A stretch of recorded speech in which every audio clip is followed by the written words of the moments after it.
স্টুডেন্টরা, আমি আজকে একটা প্যারাগ্রাফ নিয়ে আসছি।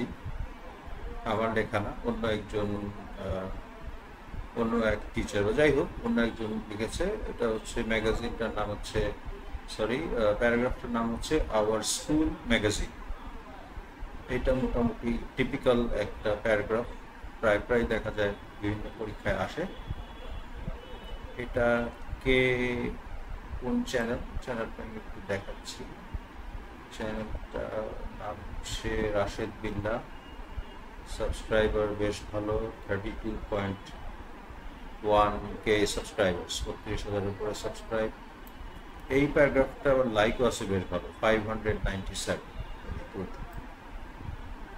আচ্ছা, কমেন্টস একটু দেখি। কমেন্টস আছে, থ্যাঙ্কস স্যার, অনেক ভালো লাগছে, মাশাআল্লাহ, thanks, thank you very much, thank you. সহজ আছে, থ্যাঙ্কস স্যার, থ্যাঙ্কস। হ্যাঁ, গুড গুড রিভিউ, ভালো কমেন্টস। এরকম আমি দেখে বাছাই করলাম যে সবাই মোটামুটি ভালো রিভিউ দিয়েছে। এখন দেখি এটার কি অবস্থা। মানে এইসব পড়ে মুখস্থ করে যারা পরীক্ষায় দেয়, আবার ওইখানে উপর দিয়ে সুন্দর করে লেখা আছে 10/10, 10-এ 10। একটু দেখি কি অবস্থা, আশা করি ভালো হবে। আওয়ার স্কুল ম্যাগাজিন এই প্যারাগ্রাফটি ষষ্ঠ থেকে দশম শ্রেণীর শিক্ষার্থীদের জন্য। শুরু থেকে শেষ পর্যন্ত সুন্দর মতো সাজিয়ে গুছিয়ে লিখতে পারলে 10-এ 10 দিতে যে কোনো শিক্ষক বাধ্য। ভিডিওটি শেষ অবধি দেখার জন্য সবিনয় অনুরোধ করছি। The name of our school is Sonapur high school. আমাদের বিদ্যালয়ের নাম সোনাপুর উচ্চ বিদ্যালয়। লাইক আদার্স, অন্যান্যদের মধ্যে, we have a school magazine. আমাদের বিদ্যালয়ে একটি পত্রিকা আছে। It is published once in a year. আচ্ছা, এইটা একটা ভুল লেখা আছে। It is published once in a year. Once মানেই হচ্ছে এক, মানে এ। এটা হবে ওয়ান্স এ ইয়ার, ইন হবে না। আচ্ছা, এগিয়ে যাচ্ছি। এটি বছরে একবার প্রকাশিত হয়। The title of our magazine is the light off down. The light off down অর্থ হচ্ছে, আচ্ছা, ভালো কথা। দ্য লাইট অফ, উনি বলছেন কি ডাউন। ডাউনের বানান হচ্ছে DOWN, ডাউন মানে নিচে। এটা অ্যাকচুয়ালি হবে, আসলে হবে ডন। ডন মানে হচ্ছে ভোর। সে দুইবার বলছে, দোনোবারই সে বলছে ডাউন। এই হলো অবস্থা। দেখি। ভোরের আলো। আমাদের পত্রিকার নাম হচ্ছে ভোরের আলো। It is get up is very nice. এটির আচ্ছা, it is get up is very nice, এটার মানেটা বুঝলাম। It's get up is very nice হতে পারে। যদি ইটস সেটা বলি, যে ইটস আমি বললাম সেটা, এই যে অ্যাপোস্ট্রফি আছে, এই অ্যাপোস্ট্রফিটা থাকবে। অ্যাপোস্ট্রফি যদি হয় তাহলে উনি যেটা ঠিক আছে ইট ইজ, কিন্তু ইট ইজ গেট আপ বলে তো কিছু নেই। এটা হচ্ছে ইহার গেট আপটা, মানে এটা যেভাবে তৈরি করা হয়েছে বা এটা দেখতে যেমন লাগে, এটা দেখতে সুন্দর, তাহলে সেখানে অ্যাপোস্ট্রফি হবে না। It's get up is very nice. মোটামুটি সেন্টেন্সটা খুব একটা ভালো। নেক্সট।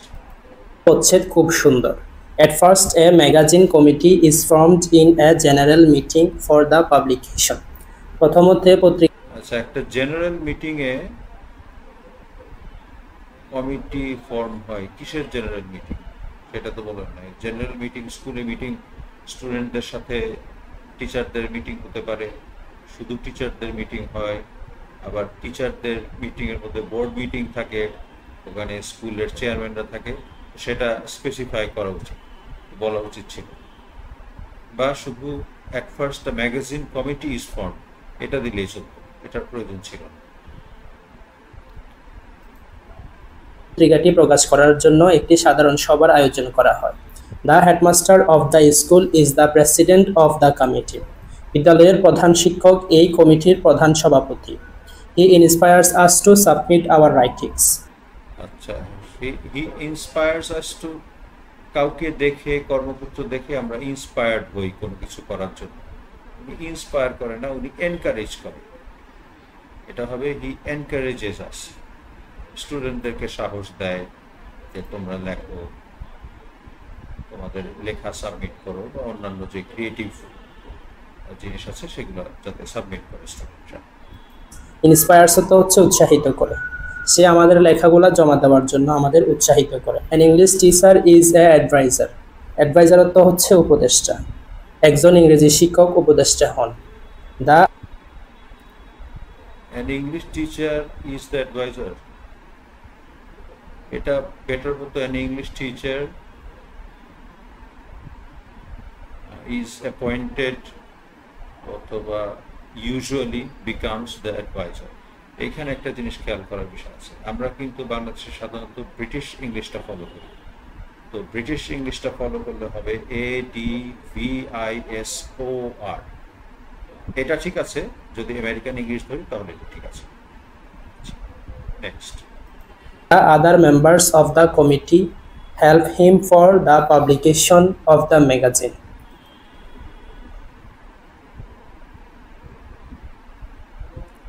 এখানে একটা ভুল আছে, the other members of the committee help him for না, help him with the publication of the magazine. Magazine publication করার ক্ষেত্রে তাদের সাথে সাহায্যটা করে।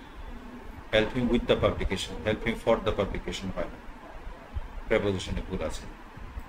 কমিটির অন্যান্য সদস্যগণ পত্রিকাটি প্রকাশ করার জন্য তাকে সাহায্য করে।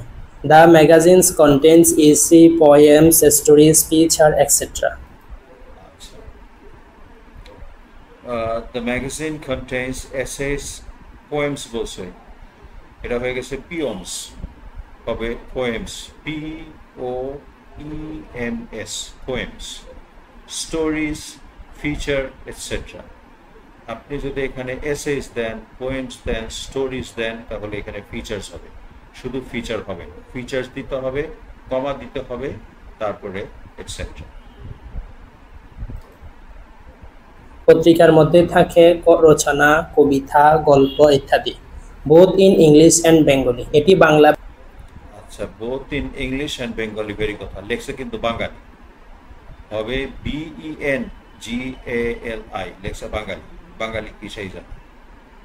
এবং ইংরেজি উভয়ই থাকে। It also contains the message of the headmaster. এখানে আচ্ছা, এইখানে একটা জিনিস বলতে ভুলে গেছি, ওভারসাইট হচ্ছে এইখানে যেটা হবে, the magazine contains essays, poems, stories, features, comma দিয়ে এটসেট্রা হবে। এইটা যেহেতু শর্ট ফর্ম তাই ফুল স্টপ, কিন্তু সেন্টেন্সটা পুরোটা হবে features etcetera both in English and Bengali. এখানে বিটা যেহেতু বোথটা এই পুরো সেন্টেন্সেরই অংশ, পুরো সেন্টেন্সের অংশ, সেই ক্ষেত্রে বোথটা ছোট হাতের বি হবে। এখানে প্রধান শিক্ষকের বার্তা থাকে। Mainly students right for this magazine.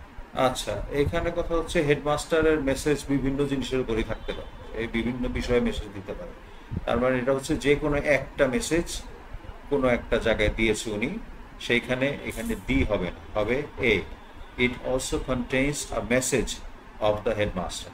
R headmaster বড় হাতের এইচ দিল কেন, বুঝলাম না, এটা তো কারো নাম না। সাধারণত শিক্ষার্থীরা এই পত্রিকাটি লিখে থাকে। Some teachers write also for it, কিছু শিক্ষকও এটি রাইট অলসো ফর ইট না, some teachers also write for it, এটাও কারেক্ট কোনো সেন্টেন্স না। আচ্ছা, দেখি লাস্ট সেন্টেন্স। লিখে থাকে। It helps us to know more about literature. Literature অর্থ হচ্ছে সাহিত্য। এই পত্রিকাটি সাহিত্য সম্পর্কে জানতে আমাদের সাহায্য করে। এই পত্রিকা সাহিত্য সম্বন্ধে কি জানাইলো, কি ঠাস করে শেষ করে দিল। একটা লাস্টের সেন্টেন্সটা সামেশন হয়, পুরো জিনিসটারই একটা রিফ্লেকশন বা ছায়া থাকবে লাস্টের সেন্টেন্স, ঠাস করে শেষ। যাই হোক, আমার ভিডিওটা, আমার চেহারা দেখায়নি, চেহারা তখন ইম্পর্টেন্ট না। তো এই হইল অবস্থা। এইটা স্টুডেন্টরা, তারা তো আর তেমন জিনিস বোঝে না, ভালো খারাপ এটা একটু দেখাই দিলাম। স্টুডেন্টরা তাদের প্যারেন্টসরা যেন সাবধান থাকে যে এই জাতীয় লেখা যাতে তারা ইউজ না করে। দেখেন, সব খুব ভালো ভালো রিভিউ, ভালো ভালো কমেন্ট, সাবস্ক্রাইবারও মোটামুটি ভালো। তো যেই ব্যক্তি রাশেদ বিল্লাহ সাহেব, আপনি যদি এই জাতীয় জিনিস দেন, দয়া করে একটু পড়াশোনা করে নেবেন যে এক্স্যাক্টলি কি লিখতেছেন না লিখতেছেন। এই হাবিজাবি লেখে স্টুডেন্টদেরকে মাথা খারাপ করে দেওয়ার কোনো অর্থ নেই। তো আশা করি আপনার চোখে যদি এটা পড়ে তো নিজে একটু সাবধান হয়ে যাবে। ওকে, গুড লাক টু ইউ।